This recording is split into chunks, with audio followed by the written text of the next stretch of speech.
예, 열린 인생 8번째 시간 말씀 듣겠습니다. 우리 선포하고 시작하겠습니다. 구원의 문이, 생명의 문이, 회복의 문이, 치유의 문이, 재정의 문이. 아멘. 믿으시죠? 아멘, 믿습니다. 여러분 자녀 축복의 문이, 부흥의 문이. 아멘. 옆 사람에게 바라보시면서 선포해 주세요. 모든 축복의 문이 열렸습니다.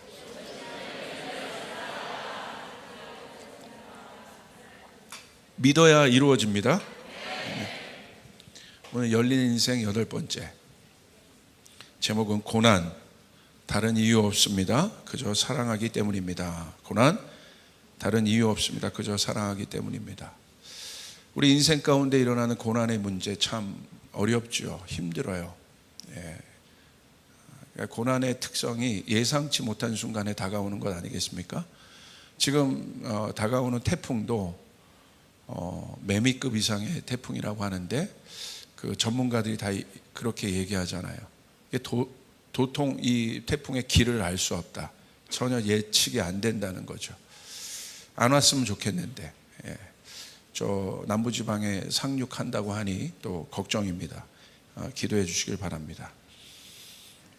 특별히 왜 고난이 있을까? 여러분 삶 가운데도 고난이 있는 분들, 특별히 성도로서 내가 하나님을 믿는 사람으로서 왜 내 삶 가운데 고난이 있을까? 아마 그런 질문들 하고 계신 분들도 있을 거고 아마 그 질문 중에 계신 분들도 있을 겁니다. 성전에 예수님께서 그 날 때부터 소경된 자를 고치시고 사람들이 묻잖아요. 저 매 소경의 원인이, 눈을 못 보는 저 사람의 원인이 무엇 때문에 그러느냐, 저 사람 죄이냐, 조상의 죄 때문에 저러느냐 묻지 않습니까?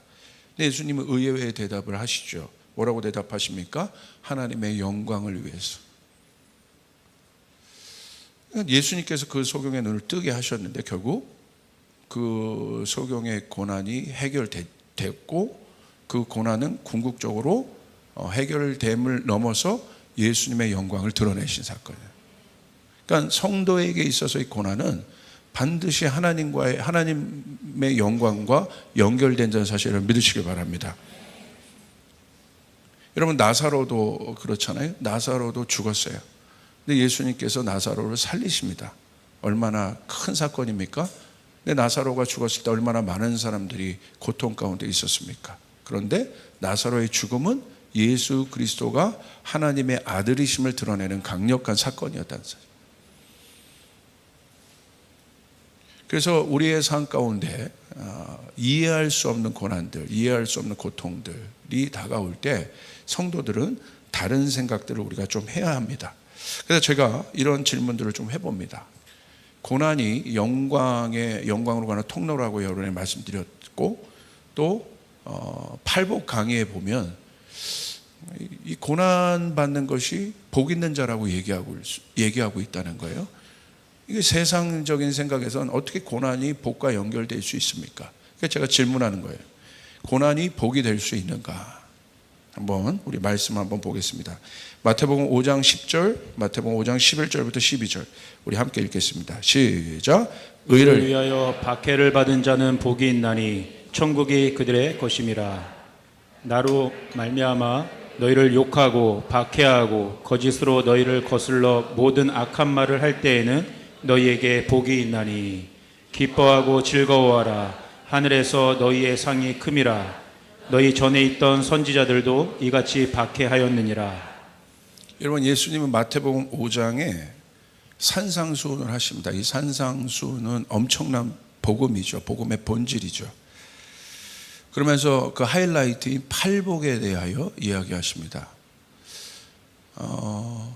근데 이 팔복의 복은요, 우리가 알고 있는 복과는 좀 다른 것 같습니다. 그러니까 이 팔복의 복은 어떤 사람의 복이냐? 구원받고 변화된 존재 안에 있는 복이에요. 그러니까 구원받지 못하면 이 복을 절대 이해할 수가 없어요. 그러니까 구원받은 사람이 이제 아는 거예요. 심령이 가난해지는 거예요. 아, 내가 이렇게 막 살았구나. 내가 이렇게 막 함부로 내 뜻대로 살았구나. 그게 바로 가난해지는 거예요, 심령이. 그러니까 구원받은 자들이, 구원받은 존재들이 아는 복이 팔복인 거예요. 그러니까 사실 이 팔복에 대한 말씀은 전부 존재에 대한 거예요. 복 있는 자라고 얘기하고 있잖아요. 마태복음 5장의 산상순을 통해서 특별히 이 팔복이 중요한 이유는 성경에서 말하는 복이 무엇인지를 분명히 알 수 있기 때문에 중요합니다. 이 본문을 통해 알아야 할 일은 복은 세상이 생각하는 수단이 아니라는 거예요. 세상 사람들은 이 복을 수단으로 생각하고 있습니다. 자, 이게 어떤 차이가 있나 보십시오. 수단의 사전적 정의는 무엇을 이루기 위한 방법이나 도구를 말해요. 모든 사람들에게 꿈이 있어요. 소망이 있어요. 그것을 이루기 위한 방법, 그리고 도구가 바로 수단이라는 거예요. 그래서 세상에서 수단이 중요한 이유는 수단이 없다면 목적에 도달할 수 없기 때문이에요. 여러분 왜 목숨 걸고 여러분의 자녀들을 학원 보내고 공부시키고 그러겠어요? 왜? 그게 수단이기 때문에. 그렇죠? 그러니까 목숨 걸고 수단을 찾지요. 또 누가 유명한 강사가 떴다 그러면 그걸로 가잖아요. 그건 수단이란 말이에요. 방법이란 말이에요. 그래서 제가 이 구글에 수단을 쳐봤더니 나라 수단이 나오더라고요. 뭐 그렇다는 얘기입니다. 할렐루야. 그래서 사람들은 자신이 원하는 성공의 목적에 도달하기 위해 수단의 절대적 가치를 목표는 분명히 있어요. 그런데 그 목표에 도달하기 위한 방법이 수단이기 때문에 거기에 절대적인 가치를 둬요. 그리고 수단은 목적을 이루기 위한 구체적인 방법이기 때문에 설득력을 갖는 것이 굉장히 필요합니다. 여러분 어떤 사람에게 수단을 얘기할 때, 방법을 얘기할 때 설득력이 없으면 되겠습니까? 설득력 있는 수단이 유행하는 거죠. 힘을 얻는 거죠. 그래서 그 설득력을 수단이 얻으면 절대적인 힘을 갖기 시작해요. 그래서 수단은 논리적 구조를 만들고 합리적 생각과 이성에 호소합니다. 그래서 그런 논리적 구조와 합리적 이유가 있는 수단은 우리 안에 그것을 들을 때 어떤 도움이 돼요? 이해가 되는 거예요. 아, 내가 저 목적까지 도달하기 위해서 방법을 찾았는데 가만히 보니까 이 사람이 얘기한 이 수단이 이런 거구나. 왜 목회자들이 교회 부흥을 위해서 교회 부흥 세미나에 가겠어요? 여러분 그건 뭘 얘기해 주는 거냐면 수단을 가르쳐 주는 거예요. 이렇게 하면 교회 부흥할 수 있다. 정말 그렇습니까? 저는 그 수단에, 세상 사람들이 절대적인 가치를 두는 그 수단에 정말 의문을 던지는 거예요. 정말 그렇게 하면 그렇게 됩니까? 정말 목회자 세미나에 가서 그 수단과 방법을 그대로 차용해서 교회에 적용하면 그렇게 됩니까? 아닌 것 같습니다. 신앙도 마찬가지입니다. 자신이 원하는 것을 얻기 위한 수단이 된다면 신앙을 내가 갖고 있는데 그 신앙의 목적이 내가 원하는 어떤 것을 얻기 위한 것이 된다면, 신앙이 수단이 된다면 그때부터 신앙은 뭐가 되냐면 종교가 되는 거예요. 그 대표적인 예가 누굽니까? 사도행전 8장에 마술사 시몬을 한번 보시길 바라요. 마술사 시몬의 모든 관심은 사람들이었어요. 사람들에게 인기를 얻는 것이었어요. 그 인기가 뭐와 연결되기 때문에 돈과 연결되고 자신의 권력과 연결되기 때문에 항상 모든 중심이 그 힘을 얻는 것이 마술사 시몬의 세계관이었어요. 그런데 여러분 예수님의 제자들이 나타나서 엄청난 능력을 행합니다. 그러니까 마술사 시몬이 뭐라고 합니까? 얼마를 주면 그 능력을 살 수 있냐고 얘기해요. 그러므로 이 마술사 시몬 안에 있는 여러분 신앙은 어떤 신앙이에요? 수단인 거예요. 정말 돈으로 성령의 권능을 살 수 있습니까? 아닌 것이죠.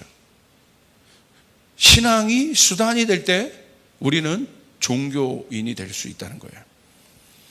그래서 종교는 철저히 자기중심이에요. 그래서 종교인이 열심을 낼 때 제일 두려운 겁니다. 왜냐하면 이 종교적 열심이 무서운 것은 그 종교적 열심의 뿌리가 자기 자신이기 때문에 그렇습니다.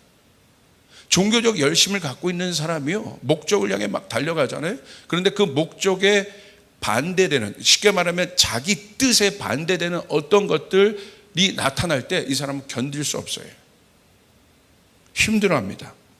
왜냐하면 종교는요, 영이 없다는 거예요. 혼적인 신앙을 얘기하는 거예요. 다시 말하면 혼적인 신앙은 십자가가 없다는 거예요. 십자가가 없다는 건 뭐예요? 자기가 죽어본 경험이 없다는 거예요. 그래서 이 종교의 핵심은 자기예요. 그 자기 열심은 뭐가 됩니까? 자기를 정당화하는 의의가 되는 거예요. 그러나 신앙은 반대입니다. 신앙은 영이에요. 혼이 아니라. 왜 신앙이 영입니까? 십자가를 중심에 세우기 때문에. 할렐루야. 그 십자가 위에서 자신이 죽기 때문에. 자신의 능력이 아니라 성령의 능력이 움직이기 때문에. 내 뜻이 아니라 하나님의 뜻이 이루어지는 것이기 때문에. 그렇기 때문에 여러분, 복은 수단으로 얻을 수 있는 것이 아니에요. 자기 노력으로 얻을 수 있는 것이 아니에요. 결국 자기 노력으로 최선을 다하지만 여러분, 이 수단과 이 목적이 전도된 사람은요, 복이 아니라 고난이 올 때 이 사람의 신앙은요, 고난 앞에서 흔들리게 됩니다. 내가 이렇게 열심히 했는데 왜 하나님은 나에게 이런 상황들을 주는 거야? 흔들리게 돼요. 왜? 자기가 생각한 수단으로 이렇게 하면 이런 것들을 얻어야 되는데, 열심은 하는데 가만히 보니까 결과값이 달라지거든. 어려운 것들이 더 오거든요. 이 사람은요, 흔들려요. 흔들릴 수밖에 없게 돼 있어요. 자기 열심으로 최선을 다했는데 예상치 못한 순간에 다가오는 고난을 여러분 절대 이해할 수 없습니다. 여러분 어떠십니까? 열심히 신앙생활 하면서 이렇게 나가요. 하나님 믿으면서, 예수님 믿으면 나가요. 그러나 예상치 못한 고난이 다가올 때 여러분 어떤 생각과 어떤 마음이 드십니까? 그래서 성경에서 말하는 팔복의 개념을 보시길 바래요. 예수님은 수단과 방법을 말하고 있지 않아요.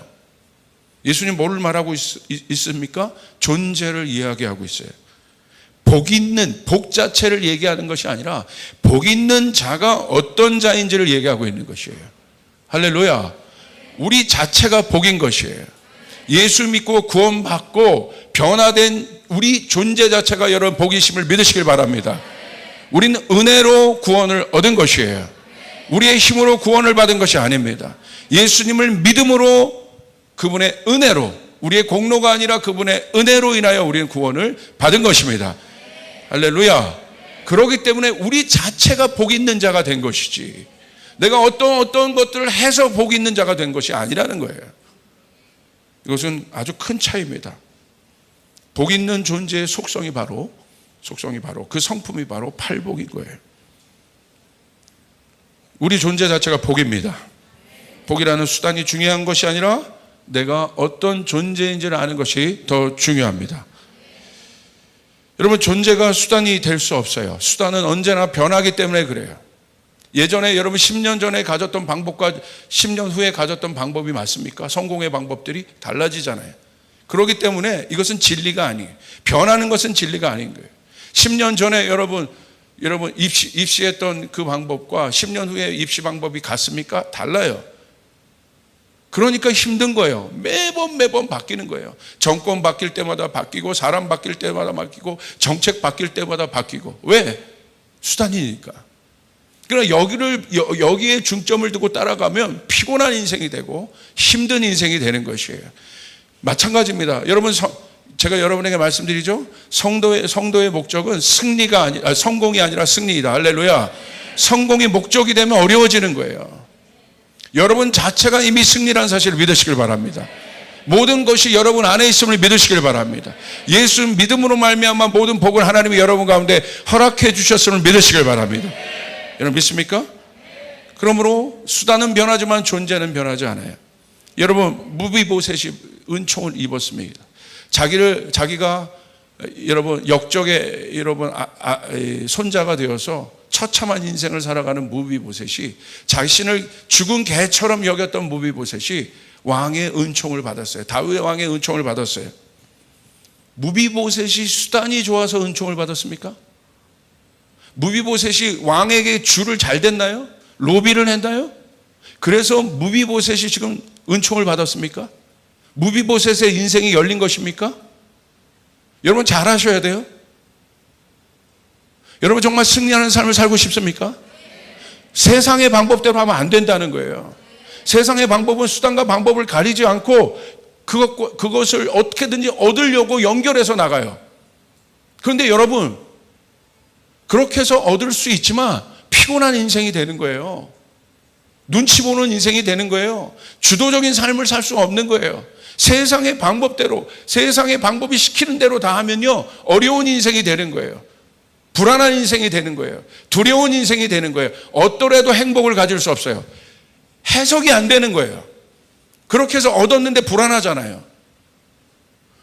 어떤 사람들은 그런 사람들이 있더라고요. 너무 잘 됐는데 불안하다는 거예요.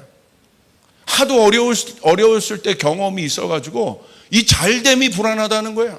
잘되면 좋아야 되는데, 해결됐으면 좋아야 되는데, 어느 목적에 도달했으면 좋아야 되고 부족함과 결핍을 느끼지 말아야 되는데 불안한 거야. 그러지 않습니까? 그러니까 뭔가 잘못된 건 아니에요?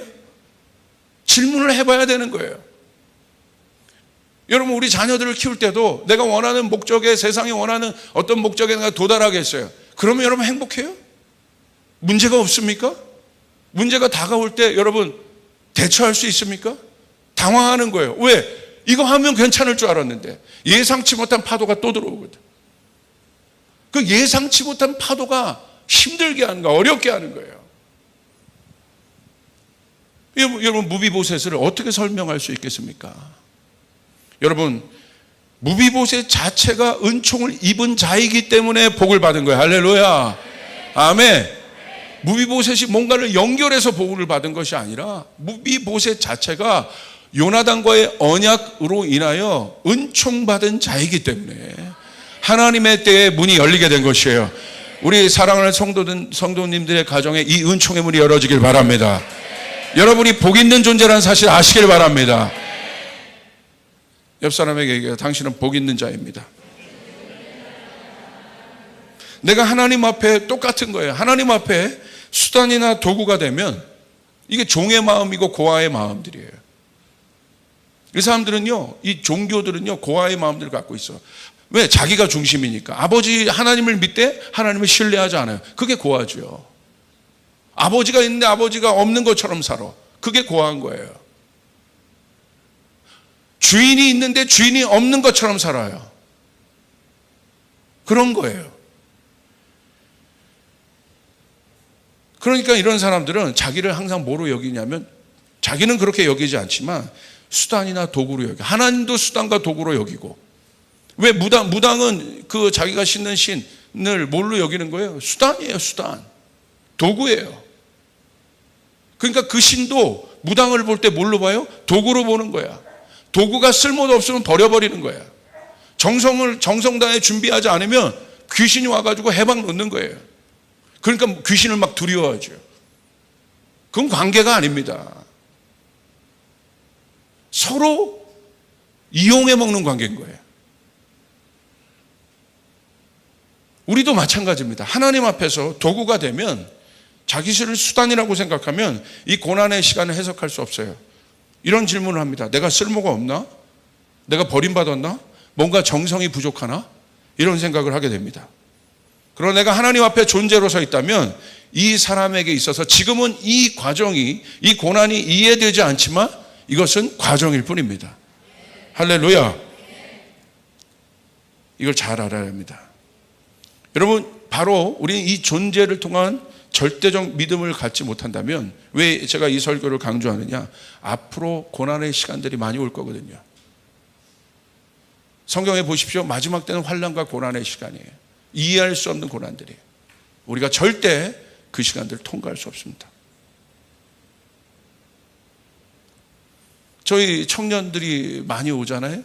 또 2부 예배 때 우리 청년 예배 때 많이 오는데, 요즘 청년들의 대표적인 고백이 다 이 정체성 고백이에요. 직장을 다 잘 다녀도, 좋은 데 다녀도 불안해하고 두려워하고. 예전엔 그러지 않았거든.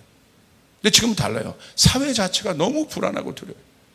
그러니까 지금은요, 존재적인 메시지를 듣지 않으면 절대 절대 이 시간을 통과할 수 없다는 거예요. 할렐루야. 수학 영어 잘해서 행복해지는 게 아니라는 거예요. 여러분 믿습니까? 삼성 들어가서 삼성 다니는 분 죄송합니다. 그래서 행복해지는 게 아니에요. 목사도 내가 원하는 어떤 궤도에, 세상이 생각하는 어떤 궤도의 교회를 올렸다고 해서 행복해지는 것이 아니에요. 여러분 잘 알아야 돼요. 지금 기독교가 빠진 이 혼에 속한 종교의 차원을 넘어가지 못하면 우리는 절대 이 고난의 시간을 통과할 수 없습니다. 여러분 고난이 힘든 이유가 무엇입니까? 혹시 고난 가운데 있는 분들이 있습니까? 고난이 힘든 이유는 고난은 실제적인 고통이기 때문에 힘들어요. 고난을 좋아하는 사람은 없습니다. 여기 고난 좋아하는 분이 있어요? 그 사람 좀 이상한 분이에요. 고난을 좋아하는 사람, 저도 고난이 싫어요. 예수님에게 있었던 십자가의 고난도 예수님도 어떻게 하셨어요? 그 잔을 옮겨달라고 할 정도로 예수님 고난 앞에 정직하셨습니다. 실제적 사건이에요. 제가 요한복음을 통독하다가 예수님께서 십자가 사건 앞에서 받으셨던 고난의 장을 읽었어요. 그런데 제가 막 눈물이 나는 거예요. 왜 눈물이 나는 줄 아세요? 너무 성경이 예수님의 고난을 실제적으로 묘사하고 있었다는 거예요. 예수님이 그냥 벌거벗긴 채로 거기 있는 저기 말단 병사가 와가지고 예수님을 조롱하고 예수님의 뺨을 쳤다고. 예전엔 그 장이 안 보였는데 그 구절이 있더라고. 와서 예수님의 얼굴을 친 거예요. 침을 뱉고. 너무 실제적인 거예요. 예수님이 받으셨던 고난은 추상적인 것들이 아니라 너무 성경이 명확하게 예수님이 받으셨던 고난을 실제적으로 그분이 받았던 수치심, 모욕감들이 내가 성경을 읽을 때 그대로 느껴질 정도로, 야, 예수님이 이런 수치심을 가지셨구나. 이런 모욕감을 경험하셨구나. 자기 내면에 참는 이런 정도가 아니라 진짜로 받으셨다는 거예요. 그래서 고난은 쉬운 게 아닙니다. 여러분 고난을 해석할 수 있습니까? 고난이 해석이 된다면 그것은 고난이 아닙니다. 고난을 이해할 수 있습니까? 고난이 이해가 된다면 그것은 고난이에요. 누가 고난을 이해할 수 있겠어요? 정말 여러분 고난이 이해가 됩니까? 여러분 자녀가 고난을 당하고 있어요. 이해가 되세요? 여러분 자신이 고난을 당하고 있어요. 이해가 되십니까? 고난이? 그런데 누가 와서 내 고난을 분석하고 해석한다면 아마 진짜 마음이 어려울 거예요. 그 사람이 누굽니까? 욥 아닙니까? 욥의 친구들이 와서 욥이 당한 고난을 분석하고 해석하잖아요. 안다는 거야. 이유를 말해줍니다. 그런데 여러분 고난의 때에 필요한 것은 해석이 아니라 공감인 거예요. 할렐루야. 내가 막 옆에서 막 힘들어서 직장에 와서 힘들어서 막 너무 힘들고 있는데 옆에서 저희 아내가 내가 그걸 힘들다고 얘기했어. 그런데 아내가 와가지고 그거는 왜 그런 거고 이거 왜 그거 당신이 이렇게 하면 끝나는 거고 일어나면 되는 거야. 그럼 뭐라고 그래요? 알아.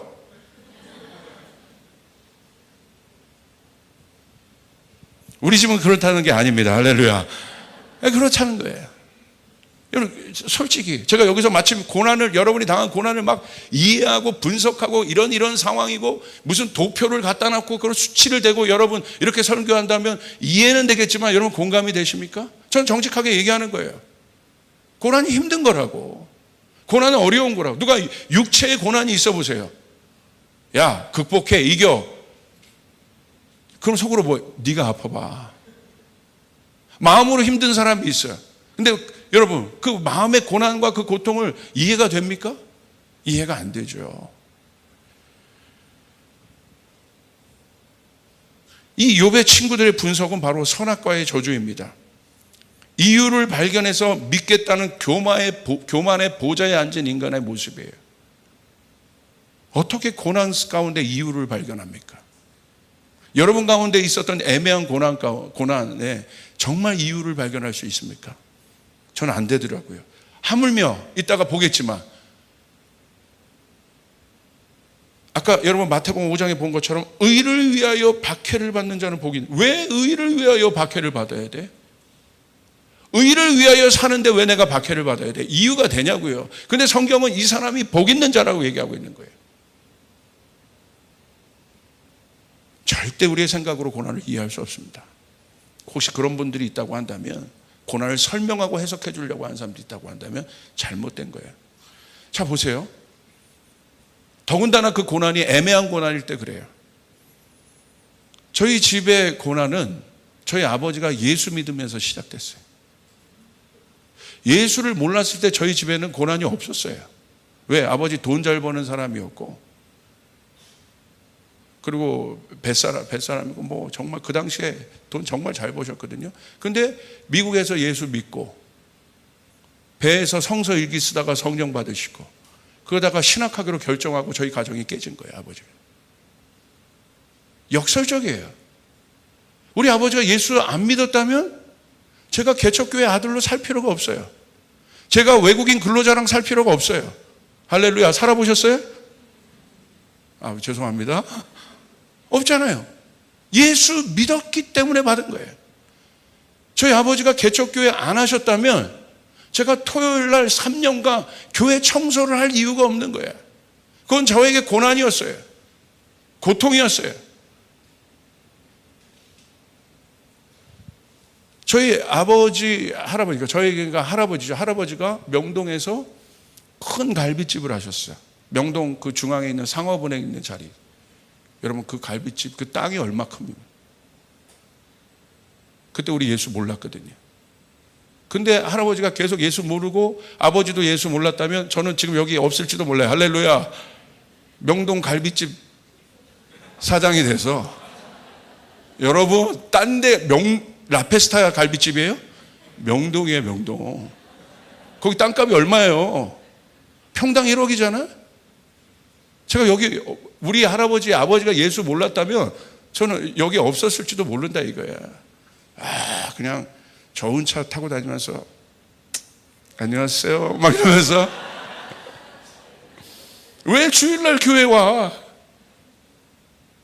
이 좋은 시간에 예수 몰랐다면.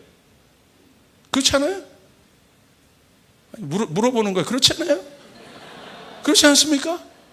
내가 예수 몰랐다면, 우리 아버지가 예수 안 믿었다면 우리 아버지도 부잣집 아들로 살아갔겠죠. 그런데 아버지 안에 아버지가 구도자적인 마음이 있어요. 그렇게 부잣집 아들로 있었는데 정말 복이 뭐냐, 인생이 뭐냐, 이것들에 대한 질문들이 있었던 거예요. 그 질문만 안 했더라면, 그 질문을 했기 때문에 예수님을 만난 거예요. 할렐루야. 진짜 구원자를 만나신 거예요. 근데 그때부터 고난이 있는 거예요. 우린 예수 믿고 어머니 아버지 헤어지시고, 제가 얼마나 어려웠겠습니까? 제가 아버지에게 항거할 수 있었을 거예요. 아버지 이유를 대라고. 안 그럴 수도 있는 건데 왜 예수 믿고 이렇게 어려워진 거고, 예수 믿고 이렇게 여러분 우리 집이 이렇게 힘들어진 거냐고. 왜 예수 믿으면 나 다 참아야 되냐고, 싸울 때. 그리고 목사 아들이랑 집사 아들이랑 싸우면 왜 목사 아들이 엎드려 뻗쳐야 되냐고. 할렐루야. 진짜 그러더라고요. 저랑 청년부 형이랑 싸웠는데 저를 때리더라고요. 억울해요.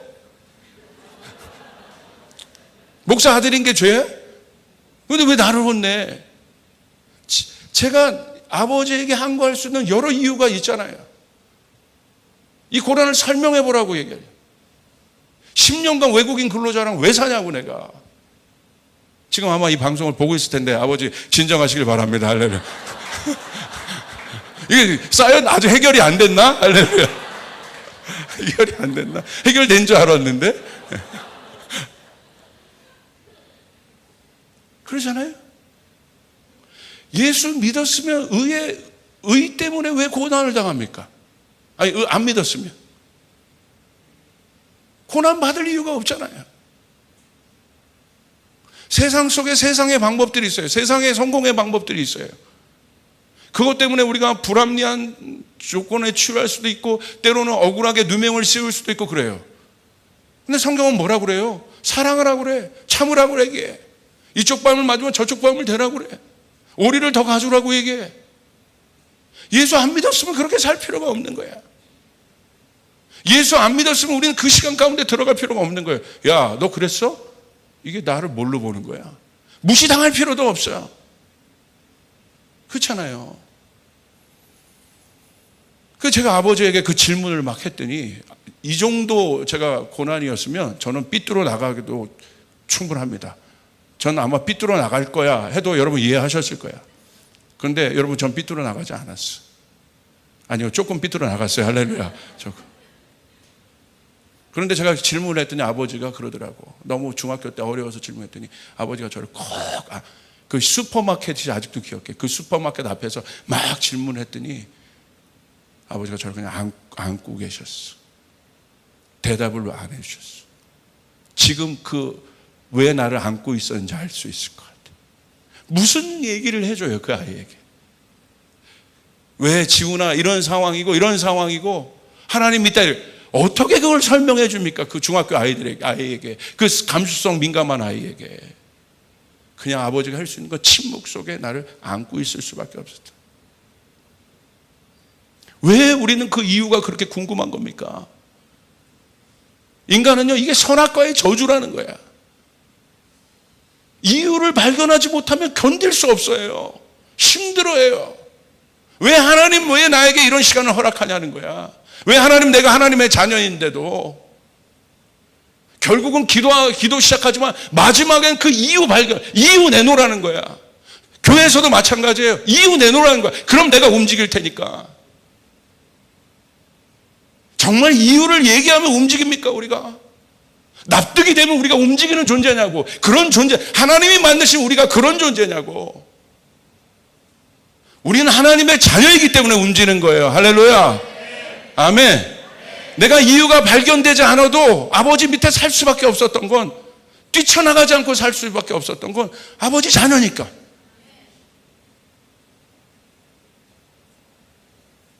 여러분 잘 생각해. 여러분 누가복음 15장에 탕자의 비유 아시죠? 탕자가 집 나가가지고 완전 망가져서 돌아가잖아요. 망가져서 들어옵니다. 근데 아버지가 어떻게 합니까? 탕자가 들어오는데 먼 발치에 가서 탕자를 기다리고 있었죠. 그리고 그 탕자를 안습니다. 그리고 아무것도 묻지 않고 탕자의 모든 것을 복권시켜줘요.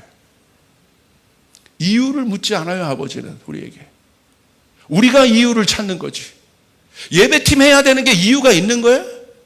내가 봉사해야 되고 선교해야 되는 게 이유가 있는 거예요? 우리는 하나님의 자녀면 그렇게 해야 되는 거예요. 할렐루야. 이거 맞습니까? 내가 예수님의 제자라면 그렇게 해야 되는 거야. 정체성에 관계된 거라는 거야. 이유가 있어서 움직이는 것이 아니라. 맞습니까? 제가 어떤 이유가 있어서 여기서 설교하는 겁니까? 제가 어떤 자격이 있어서 여기서 설교하는 겁니까? 하나님의 은혜로 설교하는 거죠. 여러분 믿습니까? 그 아들이 돌아왔어요. 아들이 그냥 아버지가 다 복권시켜줘. 그런데 큰형은 이유를 대라는 거야. 왜 저놈 새끼한테, 저 막 나가는 놈한테 어떤 이유도 설명해 주지 않고 왜 그렇게 하는? 큰형은 뭐예요? 선악과의 저주 가운데 있는 거예요. 아버지에게도 이유를 얘기해요. 근데 아버지가 뭐라고 한마디 얘기해요. 딱 이게 답이에요. 누가복음 15장 24절 우리 같이 한번 읽겠습니다. 시작. 이 내 아들은 죽었다가 다시 살아났으며 내가 잃었다가 다시 얻었노라 하니 그들이 즐거워하더라. 이유 없습니다. 죽었던 내 아들이 다시 살아났도다. 할렐루야. 죽었던 내 아들이 다시 살아났도다. 이게 이유란 말이에요. 이게 복 있는 자란 말이에요. 여러분 그러므로 어려움에 처할 수 있어도 여러분은 자 보세요. 탕자가 어려움에 처했다고 해서 복 있는 자가 아니냐 이거야. 그건 우리들의 생각이라는 거야. 우리들의 관점으로 탕자는 망한 인생처럼 보이지만 하나님 아버지의 눈에서는 탕자가 망한 존재가 아니란 말이에요. 할렐루야. 이게 여러분 세상과 다른 복음의 핵심인 거예요. 세상의 성공과 다른 복음의 가치인 거예요. 여러분이 어려워질 수 있습니다.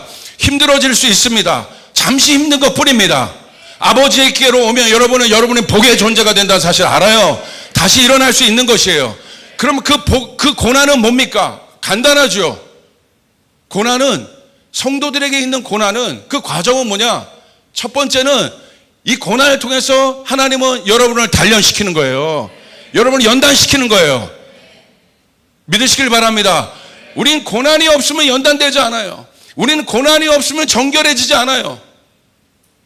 여러분 고난 당해보세요.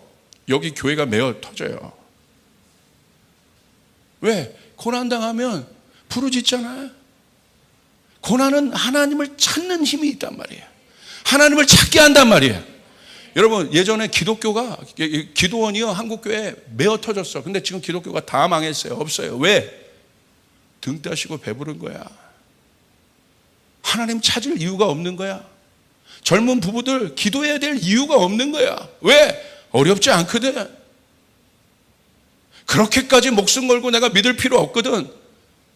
그런데 우리 믿음의 선배들은요, 우리나라가 그러지 않았어요. 어려웠어. 힘들었어요. 여러분, 기도원이 제일, 제가 그걸 들었어요. 기도원이 제일 꽉 찼을 때가 언제인 줄 아세요? 6.25 직후라는 거야. 제가 봐도요, 성도들 봐도 고난 가운데 있는 분들은 하나님 막 찾아. 아, 저보다 하나님 찾으면 뭔가 고난이 있구나. 그런데 고난이 어느 순간 안 보여. 고난이 해결됐나 봐. 그러면 저도 기도가 나와요. 주님, 고난을 해결해 달라고 해야 되나 말아야 되려고. 고난이 해결되니까 교회 안 나오네. 언제 그랬냐는 식으로 또 저렇게 사네. 그럼 목사가 어떻게 기도해야 되나? 고난을 풀어달라고 기도해야 되나? 고난을 더 있게 해달라고 기도해야 되나? 나도 이렇게 복잡한데 하나님 얼마나 복잡하시겠어요. 할렐루야. 그래도 여러분 해결되었으면 좋겠습니다. 그래도 복을 받으셨으면 좋겠어요. 그게 아버지의 마음이니까. 자, 그런 관점에서 한번 마태복음 5장을 생각해 보세요. 이건 어마어마한 도전.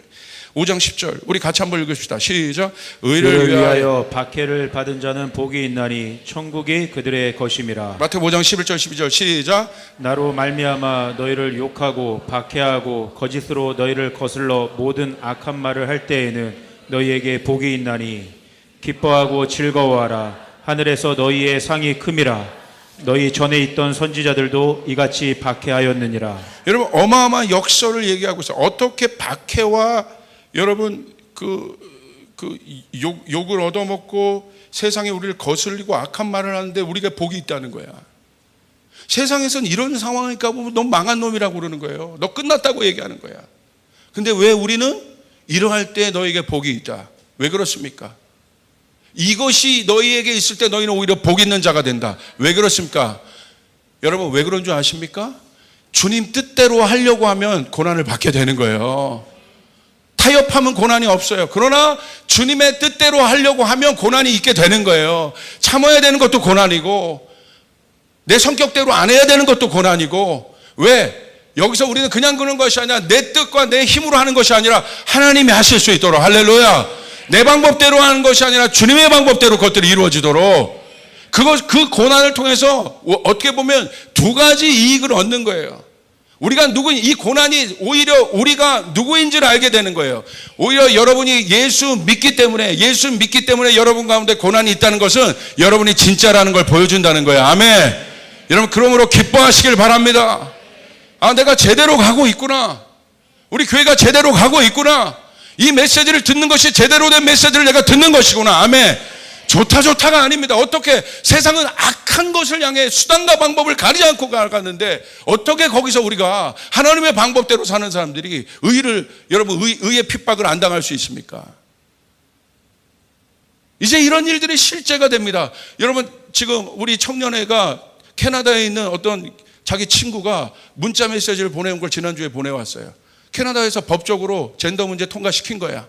그러니까 이제 난리가 난 거예요, 교회에서. 거기에 이제 법적으로 그것이 들어갔기 때문에 교회에서 여러분 이제 그것들을 이제 얘기하면 이젠 구속이에요.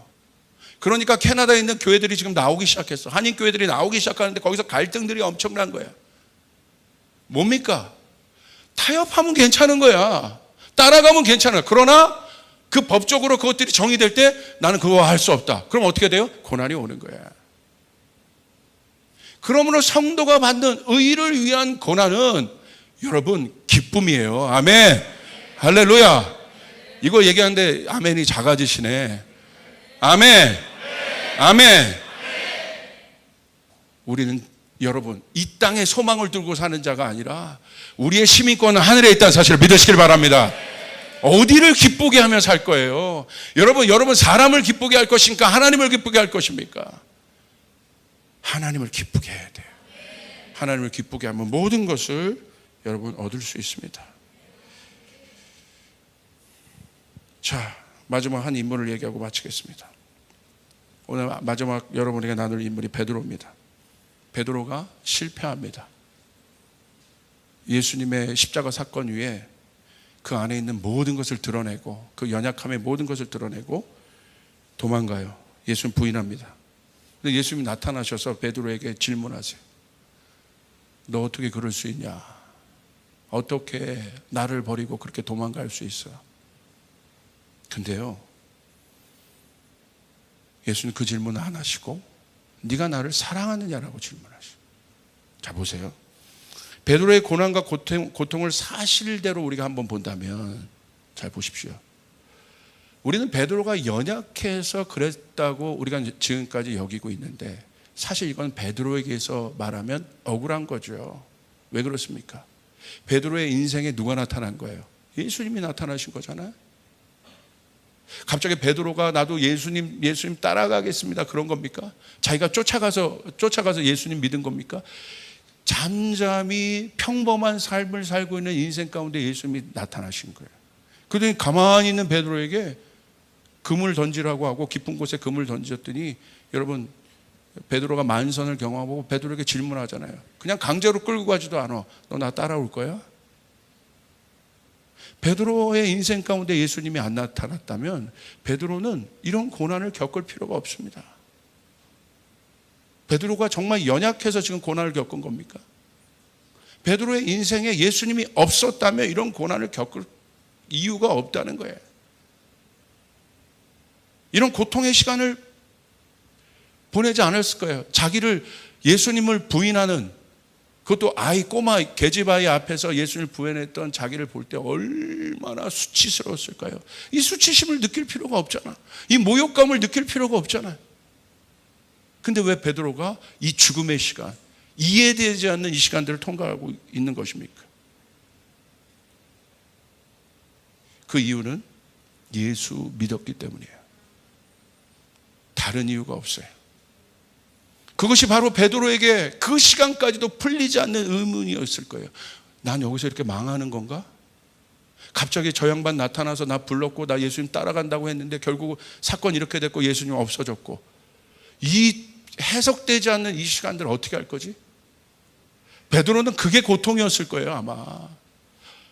인생을 복귀해 보니까 막 억울하기도 했을 거예요. 나 그냥 잘 살아가고 있었는데. 그 고통의 시간의 끝에, 여러분, 고난의 때 제일 많아지는 게 뭐예요? 생각이 많아지잖아요. 왜 그런 거지? 뭐가 문제인 거지? 어디서 해결해야 되지? 고난의 때요, 생각이 없어지는 것이 아니라 생각이 너무 많아져요. 그 생각이 너무 많아지다 보면 이제 멍해지는 거지. 처음부터 멍해지는 것이 아니라. 그런데 그 꼬리에 꼬리를 물고 있는 이 고난에 대한, 자기 상황에 대한 질문 앞에 예수님 그 고통의 마지막 끝에 예수님 나타나신 거예요. 그리고 예수님의 질문은 딱 하나 있습니다. 네가 사랑하느냐 나를.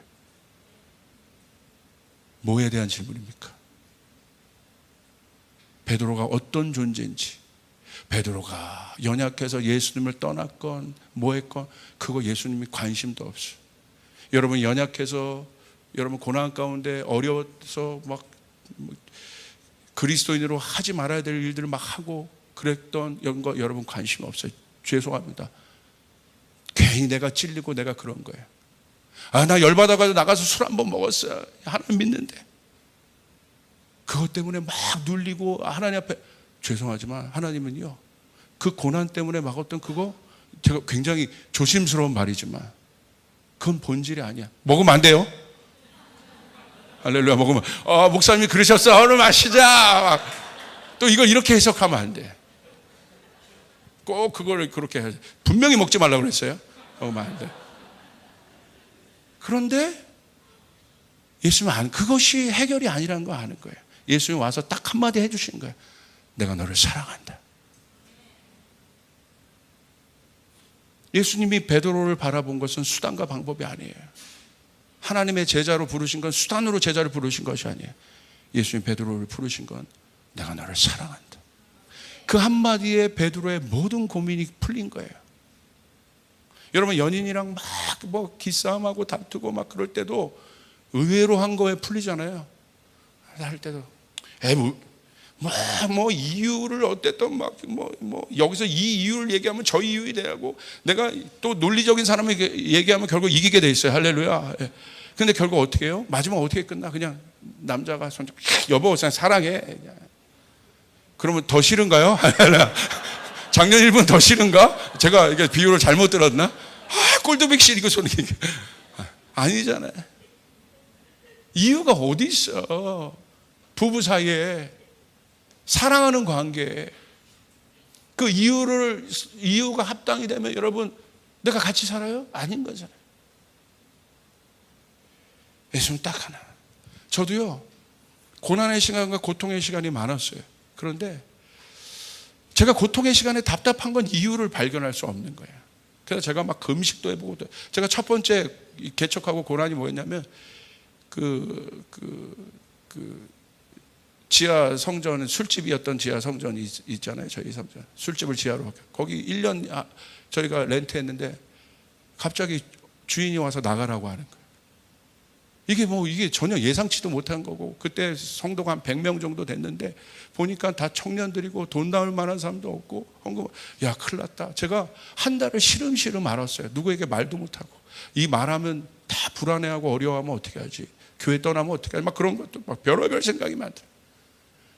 은행에서 알아보자니 은행도 뭐 어렵고 누구 뭘 해줍니까?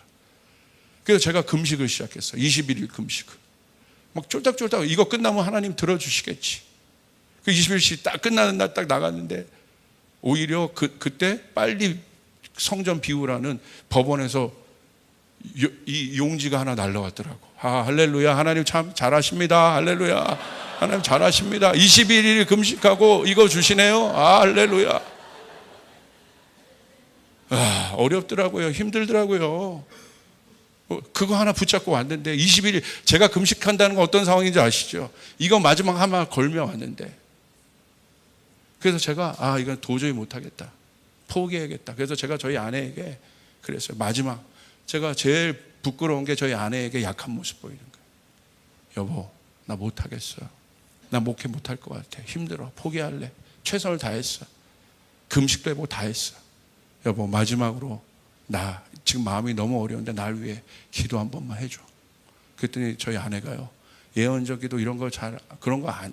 그냥 단순하게 하나님 사랑하는 사람인데 저를 딱 놓고 기도하더니 처음으로 제가 기도를 받아요. 가끔 받았지만 그렇게 제가 기도해 달라고 해서 기도했더니 하나님 이 아들이 하나님을 사랑합니다. 거기서 제가 마음이 툭 치기 시작합니다. 그래서 갑자기 하나님 당신도 이 아들을 사랑하십니다. 거기서 내가 터진 거예요. 맞아요. 제가 듣고 싶은 건 이 소리였어요. 이 고난의 해결이 아니라 내가 듣고 싶은 건 하나님이 이 안에도 나와 함께 하신다는 거다. 하나님이 나를 사랑하신다는 거다. 그 소리를 들었더니 내가 미칠 것 같은 거예요. 맞아요. 왜 한 달 넘어서 금식하면서까지 대답을 안 하시다가 왜 벼랑 끝에서 그 얘기 해주세요. 그때부터 막 자유야. 맞아. 하나님 나 사랑하지. 이유 없지? 할렐루야. 아내 앞에서 막 콧물이 여기까지 떨어질 정도. 하나님이 나를 사랑한대. 근데 옆에서 당연한 거 아니야? 뭐 이런 식으로 저는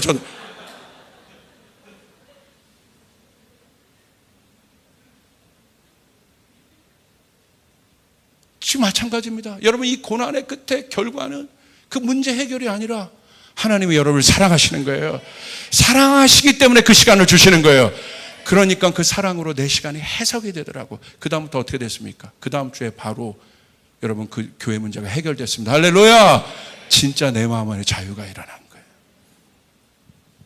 예수님께서 베드로에게 그 사랑으로 확인해. 베드로야 네 마음 변하지 않았어. 너 나 3번 부인한 거 그거 중요한 거 아니야. 너 나 사랑하는 마음 변하지 않는 거 내가 알아. 그리고 뭐라고 말씀하십니까? 이제는 진짜를 얘기하시죠. 예전엔 네가 요한복음 21장 18절 19절 내가 진실로 진실로 내게 이르노니 내가 젊어서는 스스로 띠뛰고 원하는 곳으로 다녔거니와 늙어서는 내 팔을 벌리니 남이 내게 띠띠우고 원하지 않는 곳으로 데려가리라. 이 말씀을 하시는 베드로가 어떠한 죽음으로 하나님께 영광을 돌릴 것을 가리키심이라. 이 말씀을 하시고 베드로에게 이르시되 나를 따르라 하시니 베드로의 인생에 전환이 일어났어요.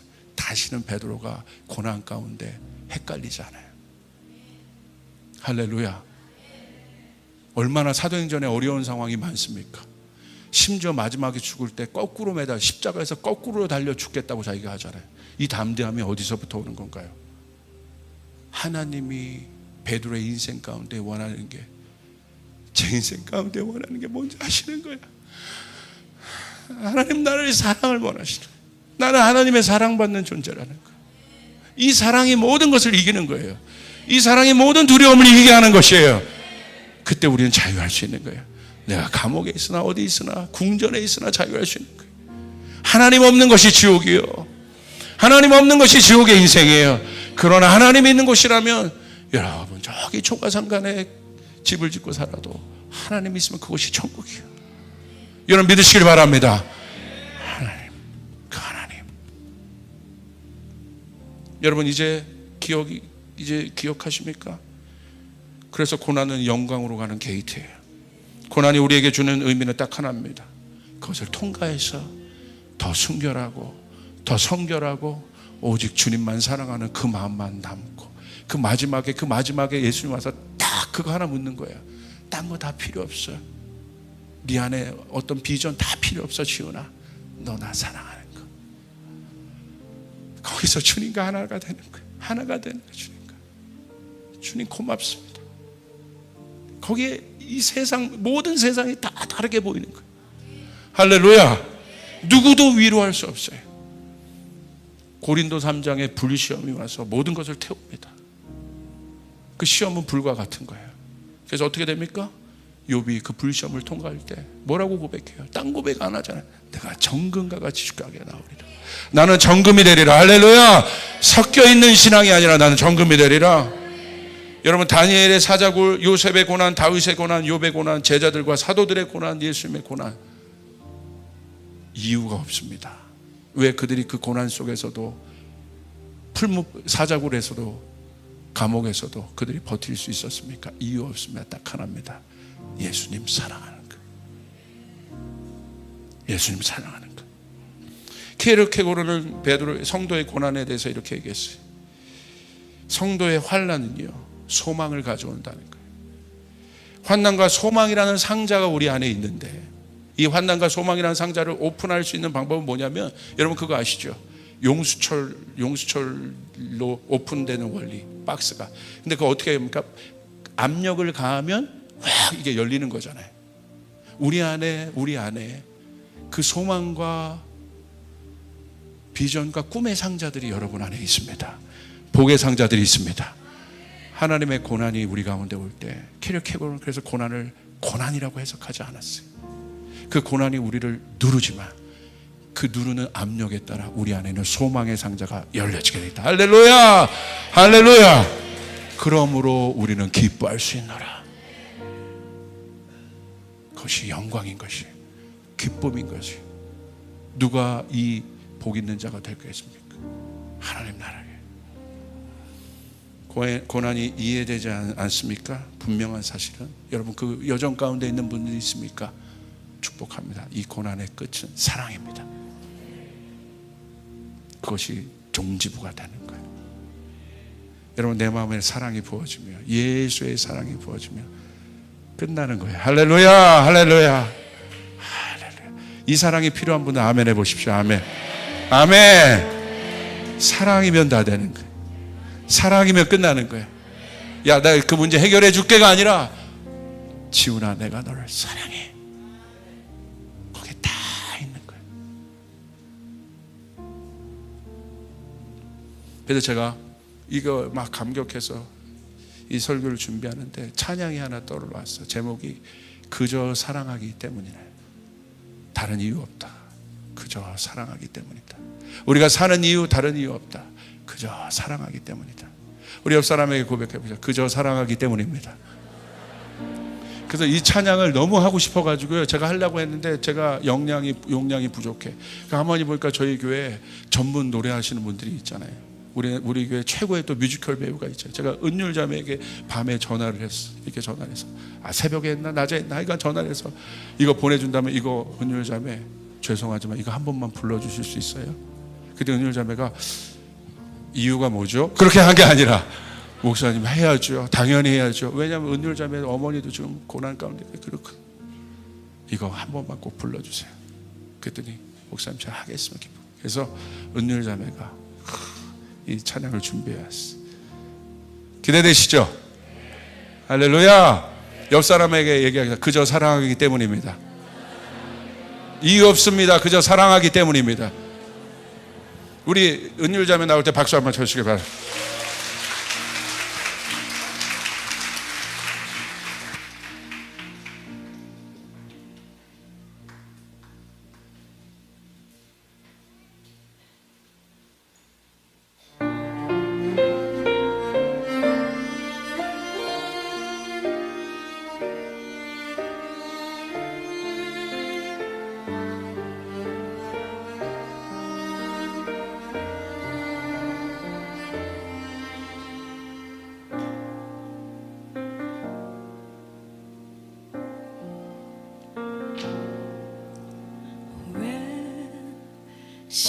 십자가를 지셨나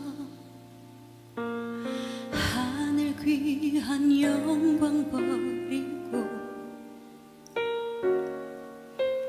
왜 십자가를 지셨나 하나님의 아들임을 버리고 왜 물과 피 쏟으셨나 아무 죄 없으신 어린 양 왜 물과 피를 쏟았나 초록 멸시하는 나를 위해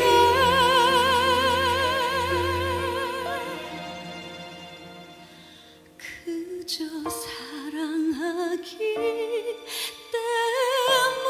때문에 너무 사랑하기 때문에 이토록 못난 날 이토록 약한 날 위하여 십자가를 택하셨네.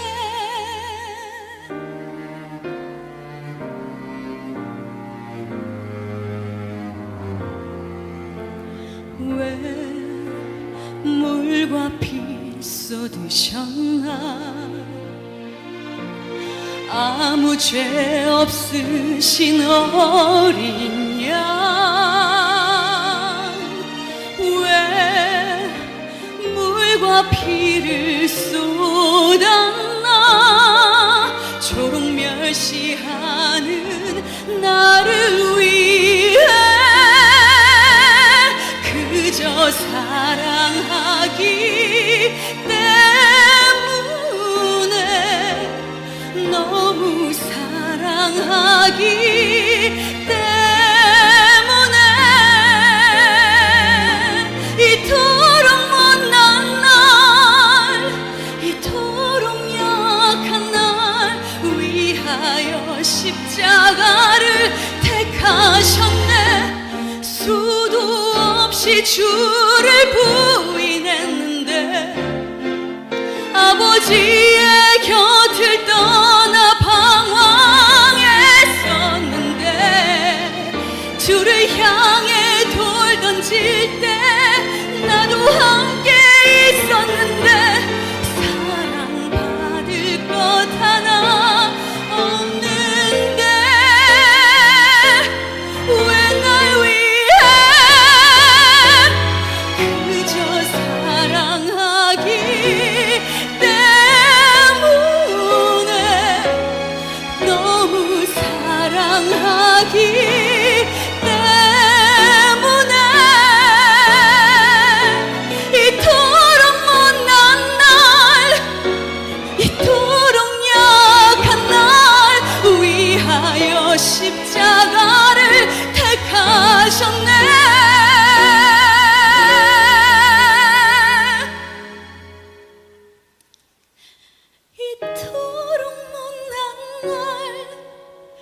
이토록 약한 날 위하여 십자가를 택하셨네.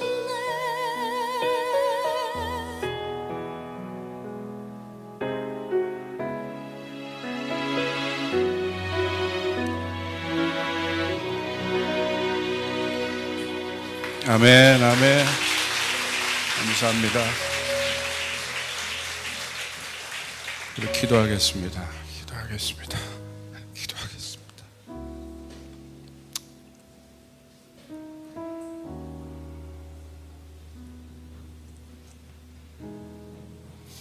다른 모든 소리를 잠재우시고 이 사랑의 소리를 듣게 하소서. 주님의 사랑.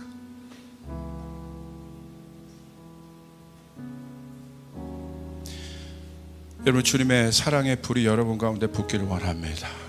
붙기를 원합니다. 붙기를 원합니다.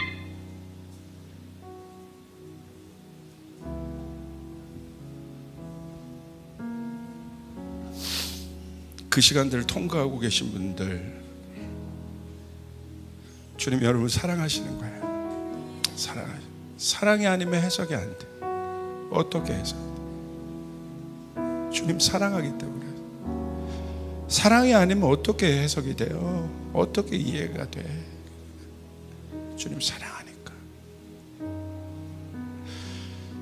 여러분 여태까지 이렇게 나오신 거, 따라가시는 거, 어려운 상황에도 주님 붙잡고 계신 거, 주님 사랑해서 주께서 우리가 여러분 우리 터키 선교 안 해도 되잖아요. 왜 그 어려운 거 합니까? 왜? 편히 살면 되지. 편히 신앙생활하면 되지. 근데 왜 그렇게 해요? 주님 사랑해서. 딴 거 없는 거예요. 무슨 이유가 있어요? 내 자녀들 하나님의 뜻대로 키우는 것 때로는 어려울 때가 있어. 근데 왜 그렇게 해요? 이유가 없는 거예요. 주님 사랑해서 그런 거예요. 할렐루야.